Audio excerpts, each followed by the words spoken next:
지난 주일에 보았듯이 바울과 바나바 그리고 마가 요한, 젊은 청년이에요. 마가 요한이 전도여행을 떠나서 첫 번째로 도착해 예수 그리스도를 전한 구브로 섬에서 섬을 다스리는 총독, 서기오 바울이라고 하는 이방인 총독이 예수를 믿는 놀라운 일이 있었습니다. 그리고 오늘 본문에서 보듯이 이들은 다시 배를 타고 구브로를 떠나 북쪽으로 올라갔어요. 지도를 보겠습니다. 이게 구브로 섬이거든요. 오늘 지도가 흐릿하게 나오네. 여기서 배를 타고 이 위로 올라갔어요. 13절에 보니까 밤빌리아에 있는 버가에 이르렀다 그럽니다. 밤빌리아에 있는 버가는 도시 이름이에요. 그리고 밤빌리아는 우리식으로 얘기하면 미국의 주, 한국의 도에 해당하는 행정구역이라고 그랬습니다. 경상북도, 조지아 이런 밤빌리아 주 도에 있는 버가라고 하는 도시로 찾아갔어요. 자, 밤빌리아, 길리기아, 저기 보면 많아요. 아시아, 무시아, 이런 이름들은 다 행정구역, 커다란 행정구역이고요. 네, 이러한 커다란 행정구역 가운데 우리가 꼭 알아야 하는 이름이 하나 있습니다. 갈라디아예요. 갈라디아는 지금 잘 안 보이는데 이 갈라디아는요 도시 이름이 아니에요. 그러니까 로마서는요 로마 제국의 수도인 로마시티, 로마시에 있는 로마에 사는 그리스도인들에게 보낸 편지예요. 에베소서는 아시아 지방에 있는 에베소라고 하는 시리, 도시에 있는 성도들에게 보낸 편지가 우리가 가지고 있는 에베소서예요. 갈라디아서는 갈라디아 시리에 보낸 게 아니고요. 갈라디아라고 하는 이 커다란 행정구역이에요. 그 안에 있는 여러 도시에 있는 성도들에게 보낸 편지가 갈라디아서입니다. 그러니까 조금 다르죠. 다른 편지들은 성읍, 도시에 있는 성도들에게 보낸 건데 갈라디아서는 여러 성읍, 갈라디아에 있는 여러 성읍에 보낸 편지예요. 다시 본문으로 올게요. 구브로에서 배를 타고 북쪽으로 올라와서 밤빌리아 지방에 있는 버가라고 하는 항구 도시에 내렸고요. 이들이 가고자 하는 도시는 비시디아의 안디옥이었습니다. 또 지도를 볼게요. 이게 구브로인데 여기서 배를 타고 여기 버가라고 하는 도시에 왔고요. 이 버가에서 이 위로 올라가서 여기에 이 내륙에 있는 안디옥이라고 하는, 근데 비시디아에 있는 안디옥이라고 그랬어요. 이제 이해하시죠? 비시디아는 커다란 행정구역이고요. 안디옥은 도시 이름이고요. 근데 이 안디옥은 저 앞에서 우리가 보았던 안디옥하고 달라요. 바나바하고 사울이 함께 사역했고 바나바하고 바울을 파송했던 이쪽에 있는 수리아 지방에 있는 안디옥 교회는 사도 바울의 본교회라고 그랬어요. 모교회. 여기서 파송받아서 전도 여행을 하고 있는데 이 시디아 지방에도 안디옥이라는 도시가 있었던 거예요. 그러니까 도시 이름은 같아요. 안디옥. 근데 서로 다른 도시입니다. 구분하셔야 돼요. 안디옥이라는 도시가 2번 나왔어요. 근데 이 여행길을 조금 자세히 이야기할 필요가 있습니다. 밤빌리아에 있는 버가에서 비시디아에 있는 안디옥으로 갔으니까 행정구역이 바뀌었어요. 바로 옆에 이웃 도시로 간 게 아니라 도 경계선을 넘어간 거예요. 꽤 멀리 여행한 겁니다. 또 한 가지 뭐 할 것은요.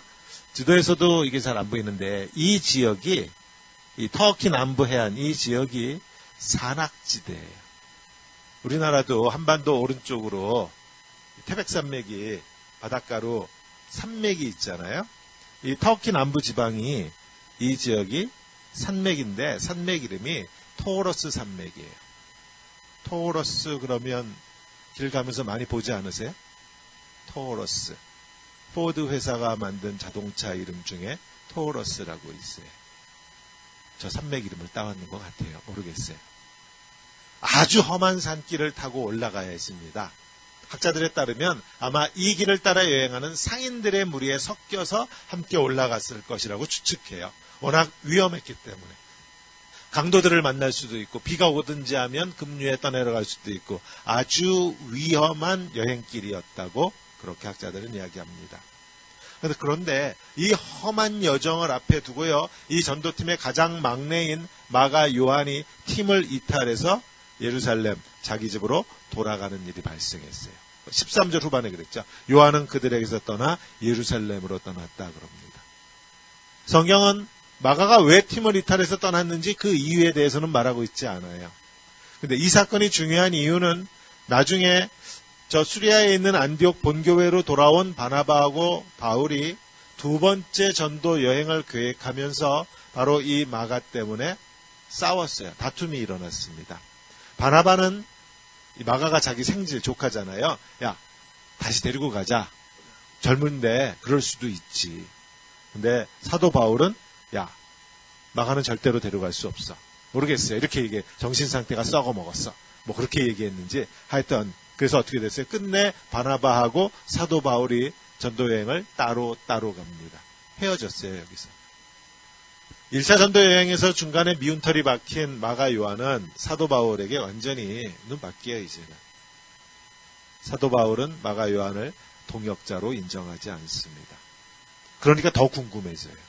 도대체 무슨 일이 있었길래, 마가가 무슨 이유로 이 전도팀을 이탈했기에 사도 바울이 다시는 같이 사역하지 않겠다고 그 정도로 화가 났을까? 만약에 병이 났다거나 해서 피치 못할 사정이었다면 사도 바울이 저렇게 화를 내고 같이 못 간다고 저러지 않았을 것 같은데 도대체 무슨 이유가 있었을 것인가? 이게 산맥이라고 하니까 그런 생각도 해봐요.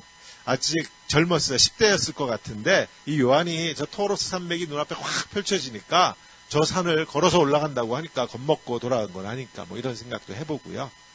또 이런 일도 있었잖아요. 이 고보로 섬에서 이방인인 총독이 서기오 바울이 회심해서 예수를 믿는 사건이 일어났습니다. 유대인이었던 마가의 입장에서는 이방인이 할례도 받지 않고 예수 믿고 이게 도저히 받아들일 수 없어서 그래서 돌아간 건지 하여튼 이유는 알 수 없지만 이런저런 추측은 해볼 수 있어요. 이게 이유다라고 단정해서 말할 수는 없어요. 그냥 상상력을 좀 발휘해 봤어요. 그러나 사도 바울의 눈밖에 났던 이 마가 요한이 다시 사도 바울에게 인정받는 유능한 사역자로 자라났다는 것을 우리는 성경을 통해서 알게 됩니다. 사도 바울이 말년에 로마의 감옥에 있으면서 디모데에게 보낸 편지에 보면은 이런 구절이 있어요. 디모데 후서 4장 9절 이하의 말씀입니다. 디모데한테 사도 바울이 이렇게 편지를 써요. 너는 어서 속히 내게로 오라. 데마는, 제자 중에 하나인 데마는 이 세상을 사랑하여 나를 버리고 데살로니가로 갔고, 그레스게는 갈라디아로 갔고, 디도는 달마디아로 갔고, 이들은 다 사역하러 간 거예요. 누가만 나와 함께 있느니라. 내가 올 때에 마가를 데리고 오라. 그가 나의 일에 유익하니라. 아멘. 마가를 데리고 오래요. 그가 나한테 유익하다고 그렇게 말합니다. 마가 요한도 성숙해져 갔을 거예요. 사역자로 자라났어요. 사도 바울도 점점 더 성숙해져 갔고요. 그래서 결국 사도 바울의 동역자로 함께 사역했다라는 것을 알 수 있어요. 물론 시간은 꽤 걸렸을 거예요. 성경에서 보지만 사도 바울도 한 성격해요. 그러니까 마가 요한이 중간에 팀을 이탈했다고 하는 말은 바나바하고 바울 이 두 사람이요, 무거운 짐 다 짊어지고 저 험한 산길을 올라 비시디아에 있는 안디옥이라고 하는 도시, 토로스 산맥 저 위에 있는 그 도시로 올라갔다고 하는 거예요. 상상해 보세요. 자동차 타고 올라간 거 아니에요. 스톤 마운틴에 있는 케이블카처럼 저런 거 타고 올라간 게 아니에요. 짐 다 짊어지고 올라갔어요. 우리가 여기서 발견하는 것은 기독교 역사상 처음으로 떠난 전도 여행에서 발생한 최초의 문제는 외부에서 원인이 생겨서 발생한 문제가 아니고 전도팀 내부에서 발생한 문제라는 것입니다. 이유가 무엇이 되었건 팀원이 이탈했어요. 젊은 마가 녀석은 떠났고 사도 바울은 그것을 절대로 용납 못한다고 화가 났고, 물론 바나바와 바울도 여기서 전도여행을 멈추고 다시 안디옥으로 되돌아갔다가 팀을 정비해서 다시 올 수도 있었을 거예요. 그러나 바나바와 바울은 어려움과 온갖 위험 속에서도 계속해서 나아갑니다. 아마도 마가 요한이 있었다면 훨씬 쉽게 해결할 수 있었고 쉽게 갈 수 있었던 그런 일도 있었을 거예요.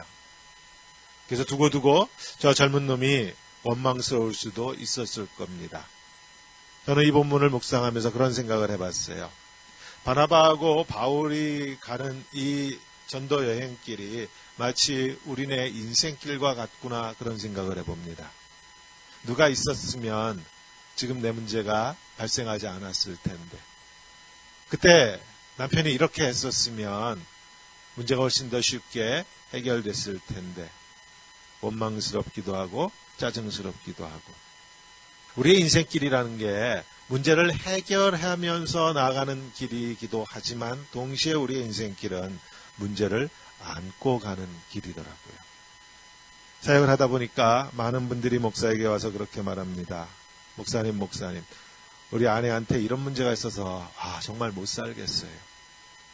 목사님, 남편이 이게 정말 이 문제가 해결되지 않아서 제가 정말 행복하지가 않아요. 이런 말 많이 들어요. 죽었다 깨나도 밥을 차려주지 않으면 먹지 않는 남편 때문에 힘들어하는 아내가 있더라고요. 자기가 좀 알아서 차려 먹지 가끔은. 아무리 말해도 입던 옷을 산더미처럼 쌓아놓는 아내 때문에 힘들어하는 남편도 있더라고요.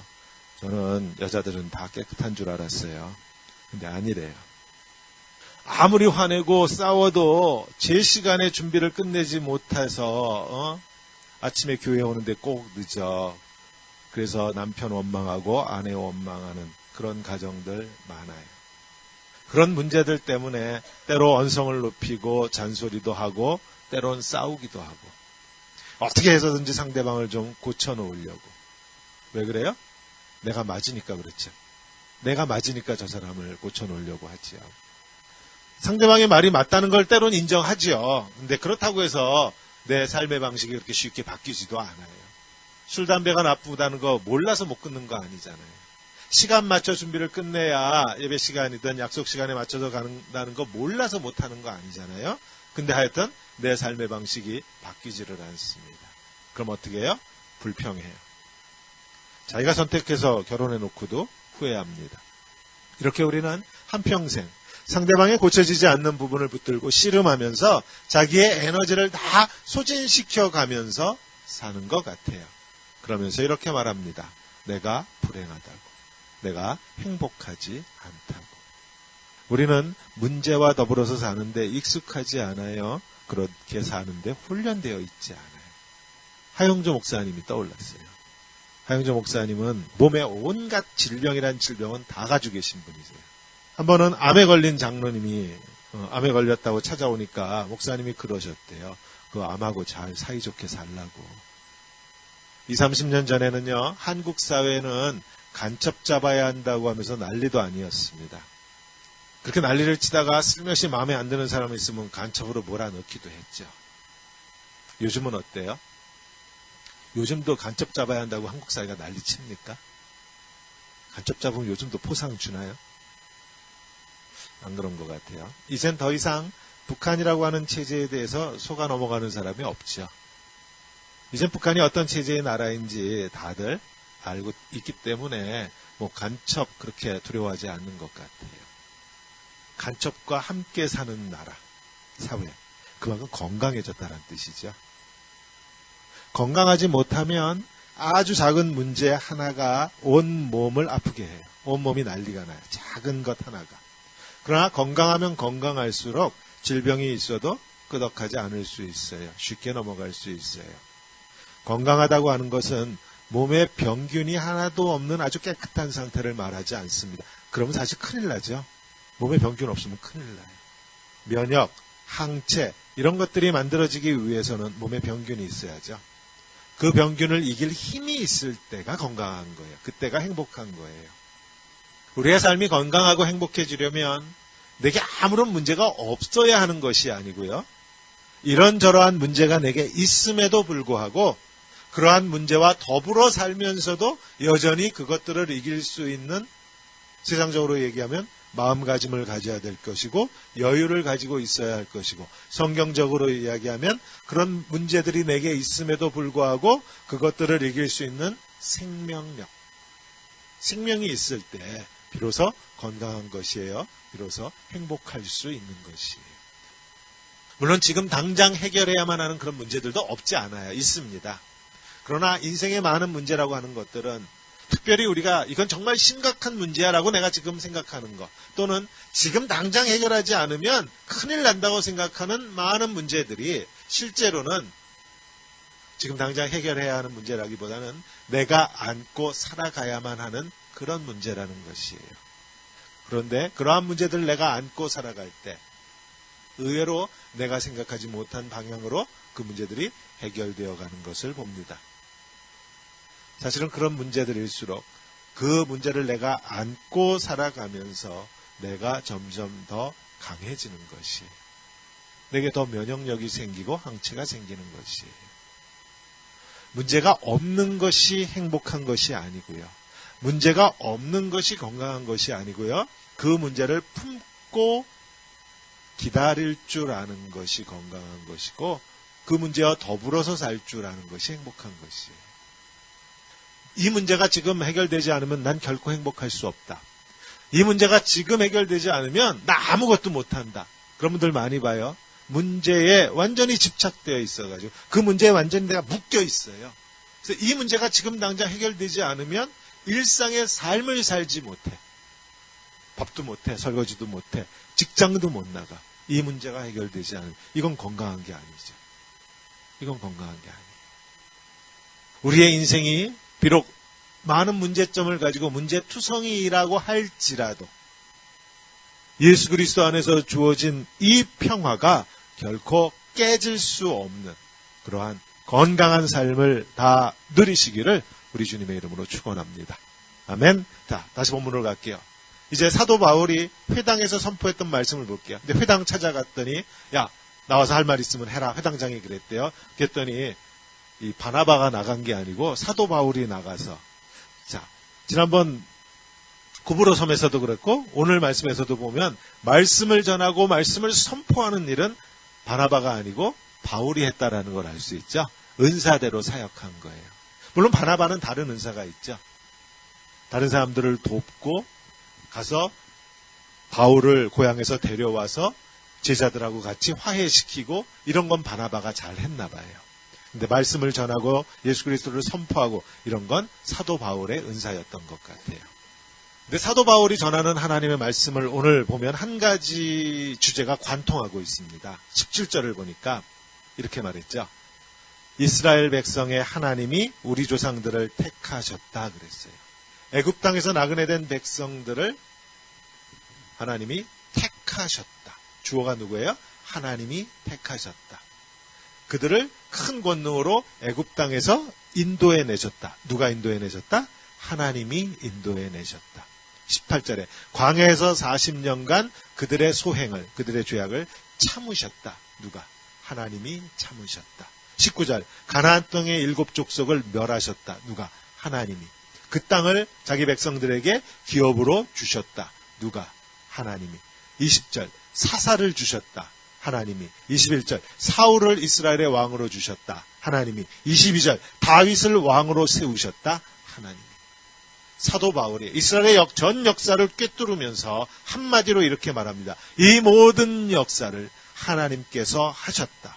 그리고 마침내 23절에 뭐라고 얘기해요? 하나님이 다윗의 후손 가운데 이스라엘을 위하여 구주를 세우셨다. 메시아, 크라이스트. 구주를 세우셨다. 우리의 생명에, 우리의 삶의 주인을 세우셨다. 누가 세우셨다? 하나님이 세우셨다. 구약의 모든 역사를 하나님께서 하셨듯이 마침내 그 약속이 이루어져서 하나님께서 마침내 우리를 위하여, 이스라엘을 위하여 구주를 세우셨는데 그 구주가 바로 예수다. 하나님이 약속하신 대로 이 사람의 후손에서 이스라엘을 위하여 구주를 세우셨으니 곧 예수다. 그 예수로 인해서 하나님께서 우리에게 주신 구주 예수로 인해서 엄청난 결과가 일어났는데 그게 38절과 39절입니다. 이건 보이세요? 다 같이 한 목소리로 읽겠습니다. 그러므로 형제들아 너희가 알 것은 이 사람을 힘입어 죄사함을 너희에게 전하는 이것이며 또 모세의 율법으로 너희가 의롭다 하심을 얻지 못하던 모든 일에도 이 사람을 힘입어 믿는 자마다 의롭다 하심을 얻는 이것입니다. 아멘. 너희가 알 것은 너희가 이 사람을 힘입어서 예수를 힘입어서 너희가 죄사함을 받았다. 또 하나 모세의 율법으로 너희가 의롭다 하심을 얻지 못했는데 이 사람 예수를 힘입어서 너희가 의롭다 하심을 얻었다. 의롭다 하심을 얻었다. 이게 오늘 설교의 주제입니다. 이 말씀을 요약하면 이거예요. 모세의 율법은 너희를 의롭게 하지 못했다. 그런데 이 사람 예수 그리스도는 너희를 의롭게 하신다. 이게 저 십자가의 의미예요. 이 말씀이 기독교가 그렇게 붙들고 있는 구원이라고 하는 개념의 핵심입니다. 예수가 우리를 의롭게 하신다라는 거예요. 모세의 율법은 우리를 의롭게 하지 못했는데 십자가에 죽은 저 하나님의 아들 예수는 우리를 의롭게 하시. 의가 뭐냐라는 걸 알아야죠. 의롭다라는 게 뭐예요? 의리에사나이 이런 우리가 세상에서 많이 써요. 의롭다라는 게 뭐예요? 성경에서. 성경에서 의롭다라고 하는 것은 하나님과 관계가 회복됐다라는 게 의로운 거예요. 예수 그리스도는 의로우신 분이세요. 예수 그리스도가 십자가를 감당하심으로 인해서 하나님과 우리 사이가 회복되었어요. 관계가. 그래서 예수님은 의로우신 분이세요. 우리가 예수를 믿고 예수가 하나님의 아들입니다라고 고백하는 순간 하나님은 우리를 뭐라고 그러세요? 의롭다고 그러세요. 왜? 우리가 예수를 믿는 그 순간 하나님과 우리 사이가 어떻게 됐어요? 화해하게 되었어요. 관계가 회복되었어요. 관계가 회복되는 게 의예요. 따라서 우리가 예수를 믿는 그 순간 하나님은 우리를 뭐라고 부르신다고요? 의인이라고 부르시는 거예요. 성경을 이해하려면 성경적 개념들에 대한 데피니션을 알고 계세요. 정의를 알아야 돼요. 성경이 말하는 생명이 달라요. 세상이 말하는 생명과. 성경이 본다라고 얘기하는 것, 세상이 본다라고 얘기하는 것 달라요. 오늘 보듯 의라고 하는 것도 세상이 생각하는 데피니션하고 조금 달라요. 성경적 의미에서의 의는 하나님과 관계가 괜찮아지는 것, 좋아지는 것, 하나님과 같이 있을 수 있는 것, 그러면 의로운 거예요. 따라서 성경이 우리가 창세기부터 읽으면서 성경 맨 앞부분에서 우리가 발견하는 가장 중요한 성경의 이야기는 하나님과 인간의 관계가 깨졌다라는 거잖아요.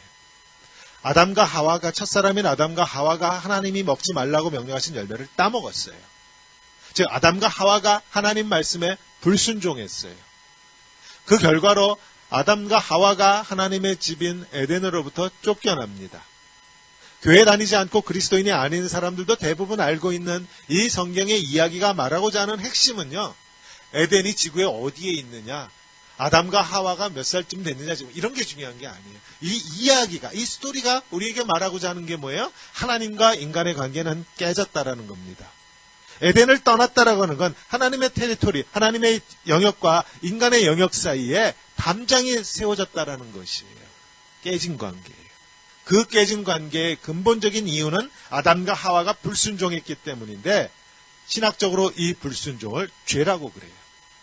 우리의 죄로 인해서 하나님과 우리 사이가 갈라졌어요. 담벽이 생겼어요. 교통할 수 없어요. 아담과 하와가 하나님께 불순종해서 죄인이 되었다라고 하는 말은 아담과 하와의 후손들, 즉 모든 인간의 후손들은, 모든 인간은 누구를 막론하고 다 아담과 하와와 동일하다는 것입니다. 우리가 다 죄인이라는 것이에요. 마틴 루터가 이런 말 했죠. 아마 우리가 뭔가 불법을 행했기 때문에 하나님 앞에서 죄인이 아니에요. 인간은 누구나 하나님 앞에서 죄인으로 태어났어요. 그래서 죄인이에요. 모든 인간은 하나님 앞에서 죄인으로 태어났어요. 하나님께서 모세를 통해서 자기 백성 이스라엘 백성들에게 율법을 주셨죠. 살인하지 말아라, 탐내지 말아라, 간음하지 말아라, 뭐 하지 말아라, 뭐 해라 율법을 주셨어요. 이 율법을 받고 나니까 이스라엘 백성들이 깨닫는 거예요. 아, 우리가 죄인이었구나. 모세 이전에 아브라함부터만 따져볼까요? 아브라함과 야곱과 이삭과 야곱과 하나님의 백성들이 계속 살아왔어요. 모세 오기 전에는 율법이 주어지지 않았어요. 모세 때 와서 하나님이 율법을 주셨어요. 율법을 딱 보니까 그동안 우리가 죄를 짓고 살았구나라고 하는 것을 깨닫는 것이죠. 율법은 우리가 죄인이라고 하는 것을 깨닫게 해주는 것이에요. 이스라엘 백성들, 아니 모든 인간들은 하나님께서 율법 주시기 이전에 이미 죄를 짓고 살았습니다. 죄인으로 살았어요. 단지 율법이 주어지지 않았기 때문에 그게 죄인 줄조차 몰랐던 거예요. 예수 믿고 나서 그런 고백하시는 분 많이 봤습니다. 전에는 사업하면서 뇌물 주고 뇌물 받고 하면서 전혀 죄책감을 느끼지 못했대요. 왜? 남들 다 그렇게 사는데. 그렇게 해야 비즈니스가 되는 건데 그건 당연한 거라고 생각했는데 예수를 믿고 나니까 이제서야 비로소 그게 죄라고 하는 것이 깨달아지더라. 이런 고백하시는 분들 많이 봤어요. 그러니까 율법이 하는 일이 뭐예요? 내가 죄인이라고 하는 것을 보여주는, 그게 율법이에요. 근데 이 율법을 이스라엘 백성들이 어떻게 사용했는가 하면, 나 살인 안 했어, 나 남의 것 도둑질한 적 없어, 나 율법 지켰어, 그러면서 자기가 율법을 지켰다고 자랑하더라는 것이에요. 자랑만 했으면 다행이게 한 걸음 더 나아가서는 어떻게 했어요? 누군가가 율법을 지키지 않는 걸 보면 그 사람을 정죄합니다. 나는 율법 지키는 사람, 너는 죄인. 하나님이 주신 율법은 인간의 힘으로 지킬 수 있는 것이 아니에요. 얼마나 답답했으면 예수님이 오셔서 뭐라 했어요? 나 살인하지 않았다 그러니까 예수님 그러시죠. 너 네 형제를 향해서 바보라고 말하지 않았느냐? 그럼 너 이미 살인한 거다 그러죠. 하나님이 주신 율법은 인간의 힘으로 지킬 수 있는 것이 아니에요. 이걸 좀 고상한 표현으로 사도 바울이 나중에 로마에 보내는 편지에 이렇게 썼습니다. 로마서 3장 20절. 이것도 한 목소리로 읽을게요. 그러나 율법의 행위로 그의 앞에 의롭다 하심을 얻을 육체가 없나니 율법으로는 죄를 깨달음이니라. 아멘. 이건 어마어마한 얘기예요. 왜 어마어마한 얘기인가 하면 이 얘기를 사도 바울이 했기 때문에 그래요. 사도 바울이 누구였어요? 바리새인 중에 바리새인이었어요. 율법을 지키기 위해서 우리식으로 얘기하면 은장도로 허벅지를 찔러가면서 말씀을 지키고 살려고 애쓰던 사람이 바리새인이에요. 근데 그가 뭐라 해요? 율법은 뭐다? 죄를 깨닫는 것이다. 율법은 지킬 수 없는 것이다. 이런 말을 합니다. 물론 우리가 하나님의 말씀을 지키려고 최선을 다해요. 열심히 살아요. 그러나 하나님의 말씀을 정말로 잘 지키고 살려고 최선을 다하지만 결국 최종적으로 우리가 내리는 결론은 뭐예요? 하나님의 말씀을 완벽하게 지키는 것은 불가능하다라는 결론에 도달하는 것이에요. 그걸 깨닫는 것이에요. 부모님 앞에서 자식이 깨닫는 건 딱 하나입니다. 내가 불효자라는 것이에요. 부모가 이제 자식을 두고 하나님 앞으로 떠날 때, 죽음을 앞두었을 때 부모가 자식 앞에서 마지막으로 해줄 수 있는 말은 이 말밖에 없어요.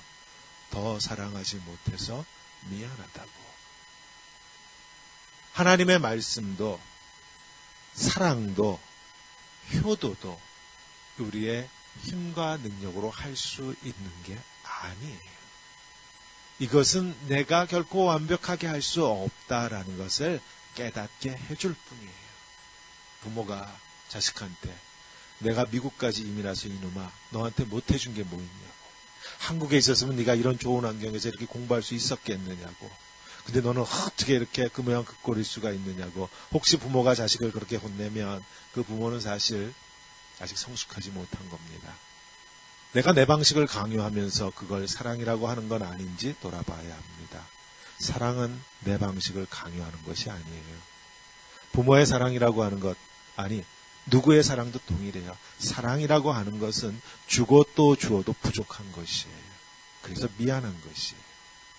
우리 아이가 혹시라도 삐뚤어졌다면 그건 아이의 잘못 이전에 부모인 내가 사랑을 제대로 주지 못했기 때문입니다. 한 집안에 문제 부모는 있을 수 있어도요, 문제아는 있을 수 없어요.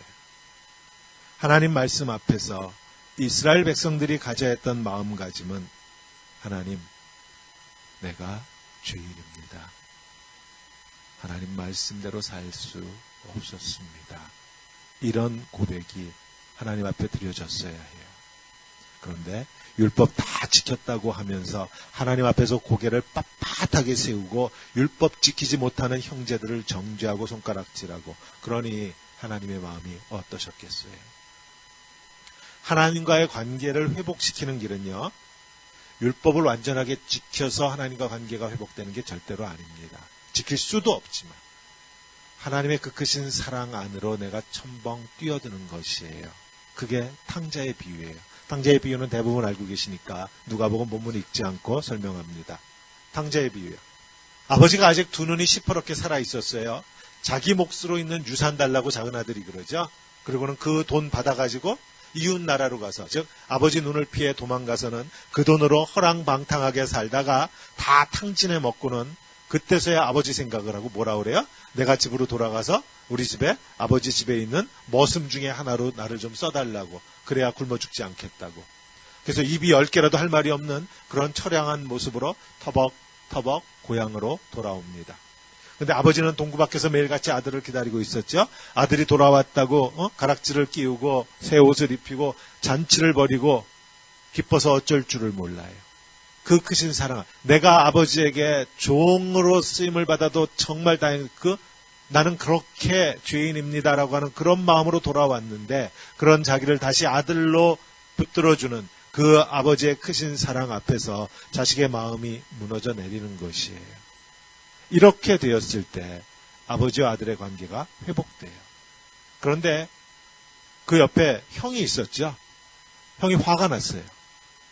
자기는 동생 녀석처럼 아버지한테 돈 달라고 해서 고향을 떠나서 어디 가서 허랑방탕하게 돈을 다 탕진한 일도 없어. 자기는 아버지 마음을 상하게 한 일도 없어. 자기는 아버지가 하라는 대로 정말 열심히 아버지 말씀에 순종해서 일을 했어. 그런데 아버지는 자기를 위해서 지금까지 친구들하고 잔치 한번 벌이라고 돼지 새끼 한 마리 잡아준 일이 없어. 그래서 아들이 화가 났어요. 분노했어요. 보세요. 이 큰아들은 뭘 몰랐어요?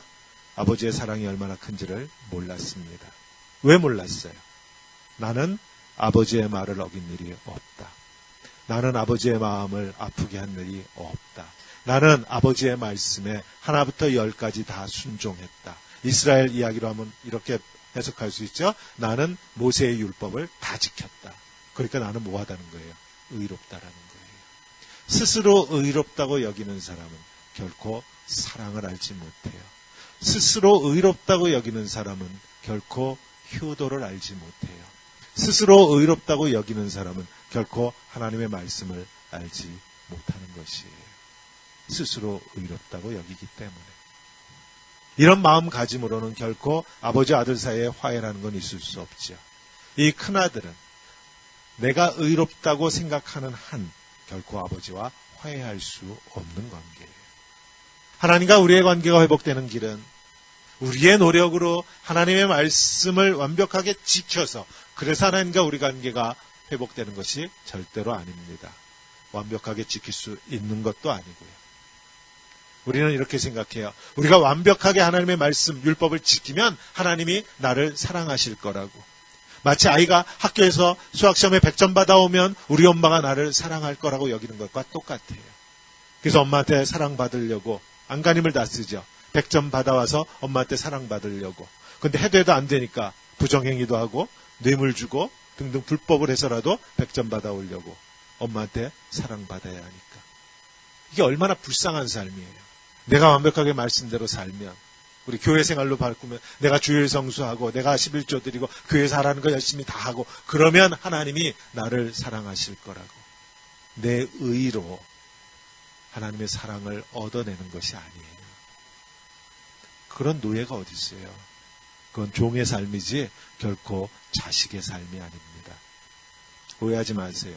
주일 성수 안 해도 된다는 말 아니고요. 11조 안 해도 된다는 말 아니에요. 이런 말 하면 우리 재정집사님 큰일 나요.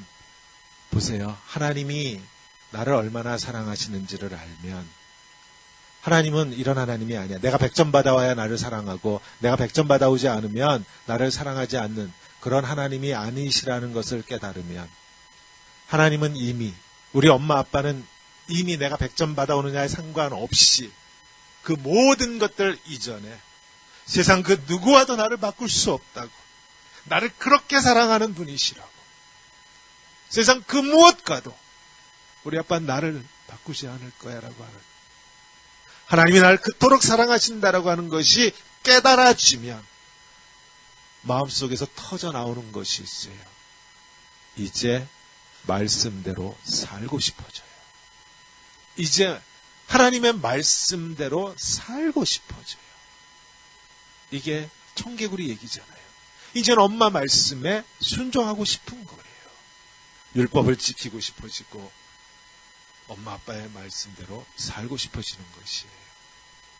이 내적인 열정, 내 속에서부터 뿜어져 나오는 이 뜨거운 이것이 구원받은 생명의 특징입니다.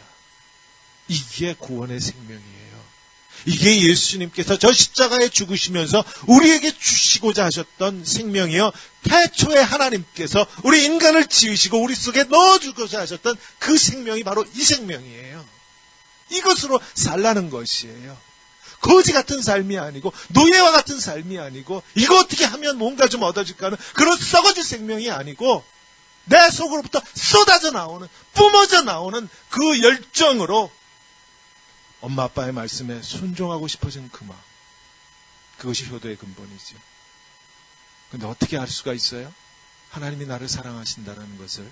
탕자는 고향으로 돌아왔을 때 버선발로 뛰어나와서 자기에게 입 맞춰주고 가락지를 끼워주고 잔치를 베풀어주는 그 아버지를 만남으로 인해서 내가 죄인이라고 하는 걸 깨달았어요. 내가 불효자라고 하는 것을 깨달았어요. 아버지가 나를 얼마나 사랑한지를 깨달았어요. 우리는 어떻게 깨달아요?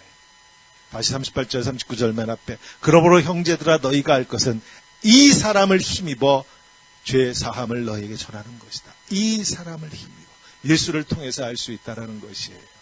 이 십자가를 통해서 알 수 있다는 것이에요. 내가 당했어야 하는 죄값으로 나 대신 저 십자가에 죽으신 하나님의 아들 예수, 이것이 믿어지며 이 예수를 하나님의 아들하고 믿으면 돌아온 탕자처럼 하나님 아버지 앞에 그 무릎이 꿇어지는 것이에요. 내가 하나님 앞에 무릎을 꿇어야지, 내가 하나님 앞에 손을 들고 찬양해야지, 내가 의식해서 되는 것이 아니에요. 그런 거 아니에요. 10몇 년 만에 한국에 와서 엄마를 봤는데 나를 기다리다 지쳐서 얼굴이 쪼글쪼글 주름이 진 그 얼굴을 보니까 그 앞에 내 무릎이 저절로 꿇어져 버렸어요. 내가 무릎을 꿇어야지 생각한 게 아니에요. 내 몸에, 온몸에 힘이 쭉 빠져요, 그냥.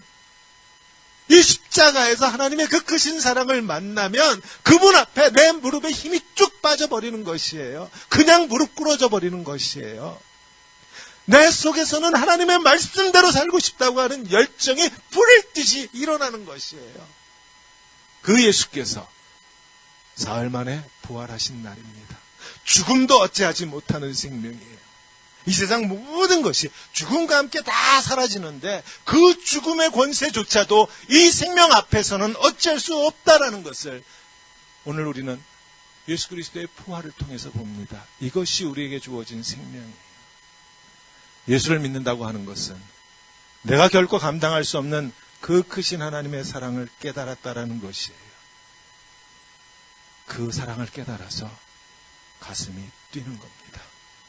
우리 성도님들을 축복합니다. 이 십자가에서 탕자가 경험했다.